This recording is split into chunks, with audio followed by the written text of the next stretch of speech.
Hey guys, it's Ben here. Welcome to another episode of The Fix. This is episode 11, and today we'll look at a photo that I took in Iceland. It's actually called Rainy Day at Bruarfoss.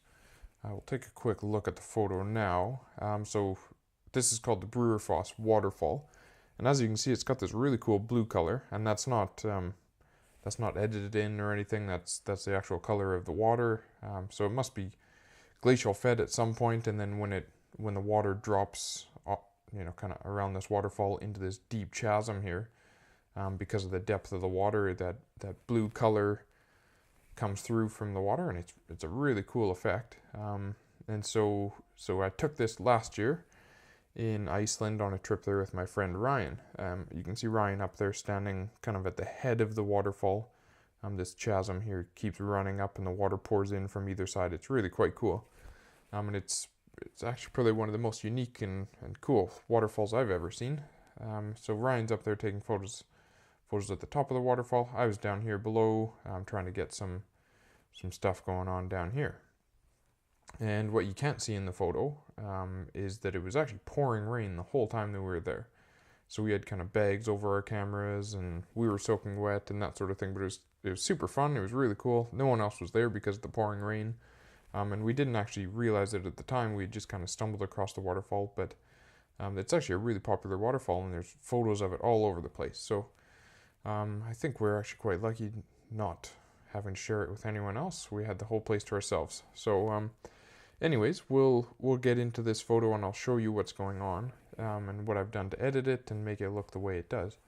And the key thing that we're going to look at today is that this photo is actually taken and merged from a bunch of individual photos that I've stitched together. I use Photoshop to stitch them together, and you can use Photoshop. You can do it right in Lightroom now, which is really cool. If you have Lightroom 6 and on, you can do it in other panoramic specific programs like PT-GUI and stuff like that. But today I'm going to show you how I do it in Photoshop, because that's how I did the original one. So we'll keep it same. Let's get into it quick. So here we are in Lightroom. Here's the photos that I took and I stitched together. So let's flip through them. So you can see I put the camera on in the portrait position or vertical, took the first photos, and then I kind of just went left to right across the waterfall, and then those all stitched together into this photo. And the idea is that I didn't have a lens wide enough, so I kind of put it vertical so I could get up to the sky and then down to the rocks. This is pretty much right at my feet, because I had quite a wide angle lens on it. And so I was able to get this whole thing left to right of the waterfall, whereas otherwise I would have only been able to get some small sections and that sort of thing. And the other benefit is you end up with this huge photo. So it's taking all the megapixels of the one, all the megapixels of the next. So what you end up with is, let's take a look. So the original photos here, I was shooting on a Sony a6000, and the aspect ratio of that is 4:6, 24 megapixels or whatever it is. So it's 4000 by 6000. When I put it all together, you end up with a little bit bigger because I have cropped it a little bit, but it's something like 7600 by 4200 or 4300, however you want to look at that. So it's kind of makes a bigger photo. So if you're printing something or whatever, it's a really cool thing to do. The key with it is that you have to shoot it all at the exact same setting. So this was 2 seconds at f11, and you'll see the other ones were exactly the same. 12mm focal length, f11, 2 seconds, and so on. And they would all be like that. And the reason it has to be the same is so that they can line up. If you change the focal length at all, they won't be the same perspective and that sort of thing, and so they wouldn't line up and they would look all wonky. And if you do it at a different aperture, you might not actually notice it, but you technically have a different depth of field, which would also look a little bit wonky. And same with shutter speed. So keeping all those the same, and the other thing to remember is to keep your focus in the same spot as well, so that doesn't change. And so keeping all that in mind, either shooting in manual or locking your settings, however you want to do it, that is how you do get photos ready to stitch. Now that we've got the photos and everything's taken care of, what I'm going to do is take these and add them into Photoshop. So we'll do that right now. I just select them, right click here, I go edit in, and I merge to panorama in Photoshop. While we're here, if I want to do it right in Lightroom, it's just right here, photo merge, panorama. But we'll carry it over to Photoshop, and you can send it to Photoshop and then do it within Photoshop, but I can do it all in one command right from here. So let's do that. It's gonna open up Photoshop for us, and then let me, after it does this thing, so here they are in Photoshop. So let's go ahead and make this full screen quick. Maybe not, we'll do that after. So those are files, and I have a couple of different options here. So I can just pick auto, I can pick perspective, cylindrical, spherical, and so on. I generally either use auto, cylindrical, or spherical. And cylindrical would be basically if you're shooting in a kind of straight line all around you. So imagine you're surrounded by a pop can, basically. You're inside of a pop can and you're kind of shooting in a perfect parallel to the walls of the pop can, if that makes any sense. Spherical, imagine you're inside of a ball and you're shooting kind of parallel to the walls of the ball. So as you kind of get up above the horizontal line, you're kind of making this curve, and that would be spherical. Auto just kind of does its own thing. So I don't know if that makes sense at all, but that's kind of how I think about it. And let's jump into, for this one, it's pretty cylindrical, so let's see what happens there. I'm going to uncheck these. Sometimes I'll check these different options, but for the speed that it takes to process, we'll just let it do its thing just like this. And you'll see it just kind of thinks about a bunch of stuff, lines them up, makes layers and masks and that sort of thing. And you could actually do this all manually, but it would take quite a while. So this is a really nice, easy way just to do it automatically. It lines them all up, does its thing. And if you have those other buttons checked, like blending them, vignette removal, and geometric distortion, then this is kind of where it would usually do that and blend them together, or remove that distortion if it can, that sort of thing. But in this case, it should be a little bit quicker. And the other thing to remember is this is quite an intensive computing process, so it does take a little bit of time, and the more photos you have, basically the more time it takes. So in this case, it shouldn't be much longer, and then we'll end up with our entire panorama, and then we'll go from there. So that one actually didn't work. It's doing all sorts of funky things. I'm just gonna quickly, don't save, and that's what it does sometimes. It does some funky things, but in this case, we'll just we'll do it again, and sometimes just experimentation. So you saw from that time doesn't work, and you just try it again. So it doesn't mean that you can't do it. It just means that sometimes it just doesn't work with that particular setting, and it's just kind of experimentation. And the more you do, I guess the more you figure out what kind of works for different photos and styles that you've taken. So in this case, we'll just go through that same process again. I did it quite quickly there, but you probably noticed I picked auto instead of cylindrical. I also accidentally had blending together on the bottom, but who knows, maybe that'll actually help in this case. But then it goes through the exact same process. You wait for this loading bar, and then we end up with our finished product. And while it's doing this, I'll just quickly talk about Lightroom is a lot simpler. So it's basically those same style. You send them into photo merge, and then you choose cylindrical, auto, or spherical, or something like that. There's a few different options, and then it spits out the photo. And the good thing about doing it in Lightroom is that it keeps it as a DNG. So that's Adobe's RAW format. So you are hopefully shooting in RAW. I would highly recommend that. Don't shoot JPEG. Shoot RAW so you have as much information as possible. Lightroom is a raw photo processing. That's what it's kind of built around.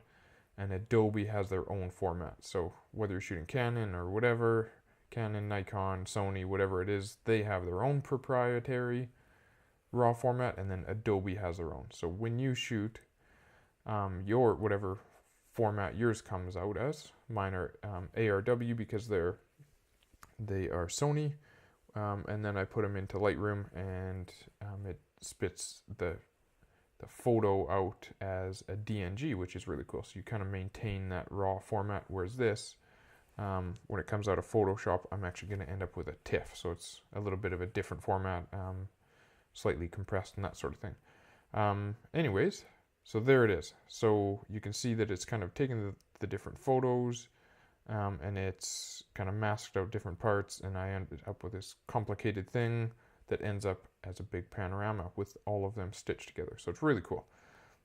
First thing I want to do is crop this thing. And in order to do that, I have to collapse this. So they all have to be the same. I can't kind of crop across different layers. So I just go flatten image or merge layers. And you end up with one like that.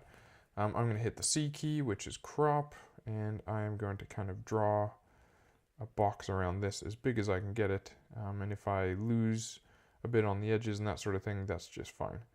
I'd like to go all the way out there, and I might actually drag this out, something like that. All I really want to do is the edge of this waterfall, get a little bit of green in there, maybe a bit of the sky, and that sort of thing, and then some down here. So something like that I think would be quite cool. And then I'm just going to hit enter or return, and that locks in that crop. Now, if I hit H, I can kind of move this around, and Command 0 will go full screen.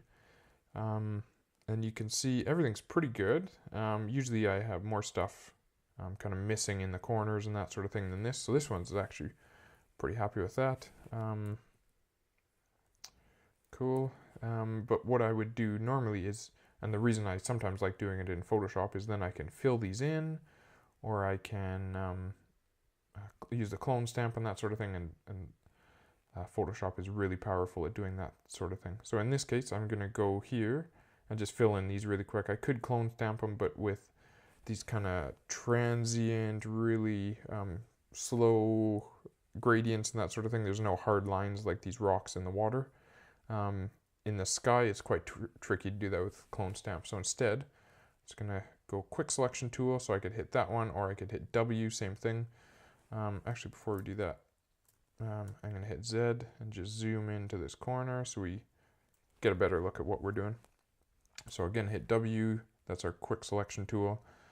And I just click here and it kind of selects that. But you can see on these edges, it's not quite doing right up to the edge. So instead, I'll just kind of just drag it over a little bit. Doesn't have to be anything fancy at all. Went too far, but I'll hit Option and bring that back. Something like that. So you can see it's past that edge good enough.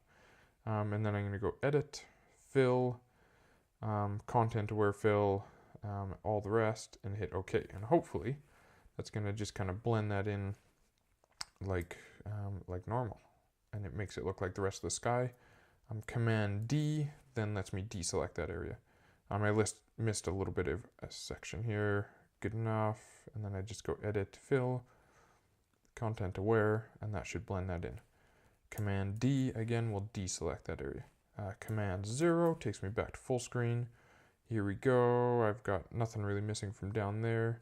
So let's zoom in here. So Z, click a few times. Hold down the space bar or press H, and that takes you to the hand. And then let's fill in the same thing. So same thing, hit W, quick selection tool. Do a quick, no, didn't want that. Starting inside, and then we'll just go just a little bit on the outside of that and get out of the trees. And that's probably good enough. That'll fill in just fine. Sometimes you need to be a little bit more fussy, but that is nice and easy. So Command D then gets rid of that. Just a little bit down here, so let's just clone stamp that. So hit S, clone stamps. I'm just using the square brackets to make the brushes bigger and smaller. And then we're basically just getting rid of that little line. So I hold down, clone stamp basically takes pixels from one area, and then you can move them to another one.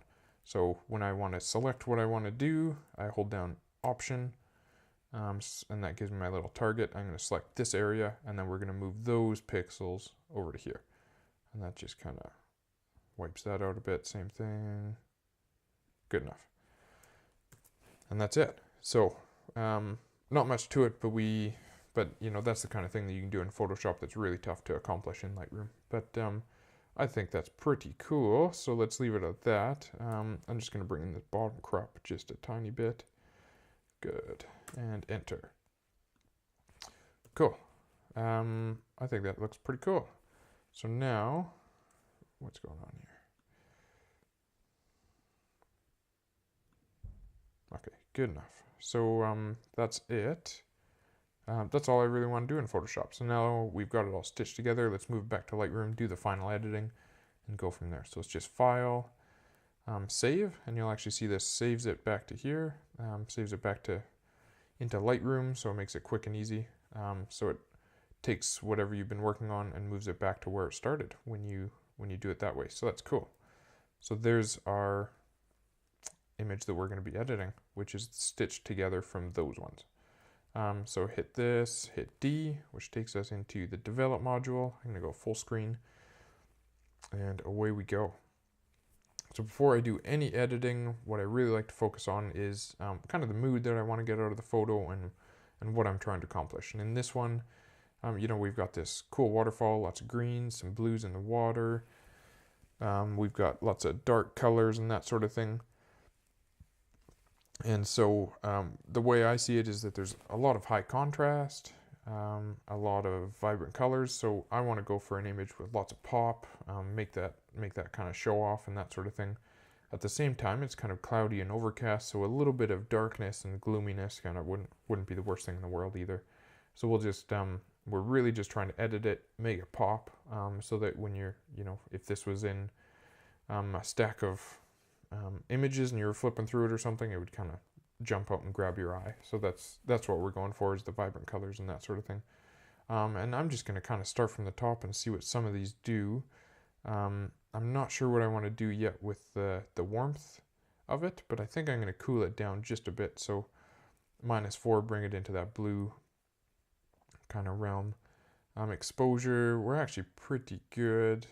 Contrast, I'm actually just going to open up that contrast a little bit, and then we'll kind of tweak that with the whites and the blacks. Highlights, let's pull that down so we can get a bit of a better view in the sky.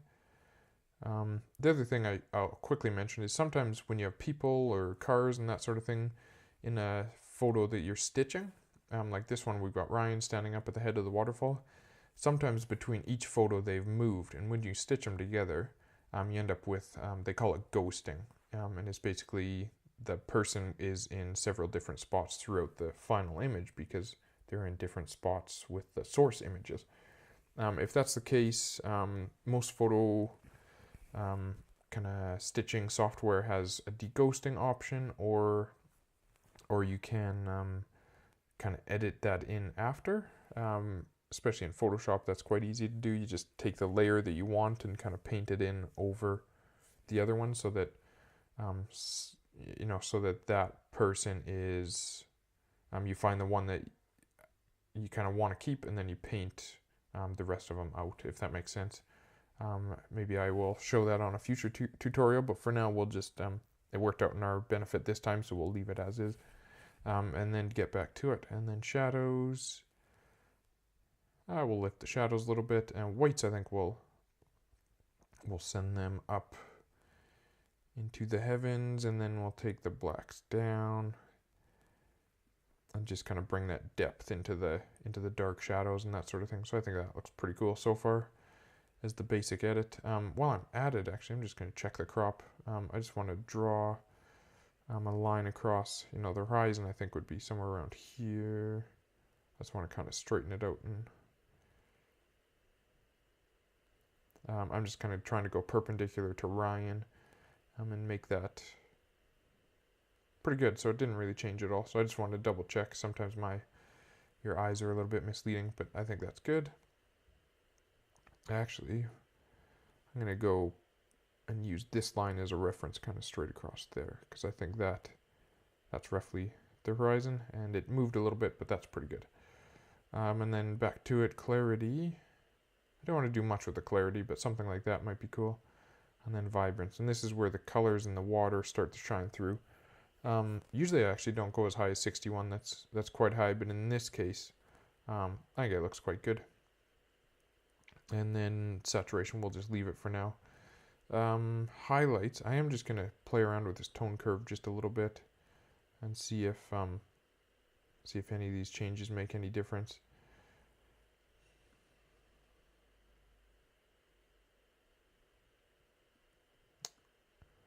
Not too much. It does brighten it up a little bit, which I do like, and then maybe I can pull those shadows back down to kind of add that contrast. So tone curve was pretty minor change, but it adds a little bit to it. Let's see here. So I've got the HSL panel, which is where we're going to adjust the colors specifically in the photo. And this blue is really a key color. So let's see. So that's the blue color there. Let's see, is there any aqua in there? A little bit. So let's pull the saturation of the aqua up. And then I think we'll just pull in a little bit of blue, not too much. And I'll show you in a little bit. We'll actually brush in maybe a little bit more color there as well, because it really is totally vivid blue, and it's actually less so in the photo just because it's with that 2-second exposure, it kind of blended in some of that white.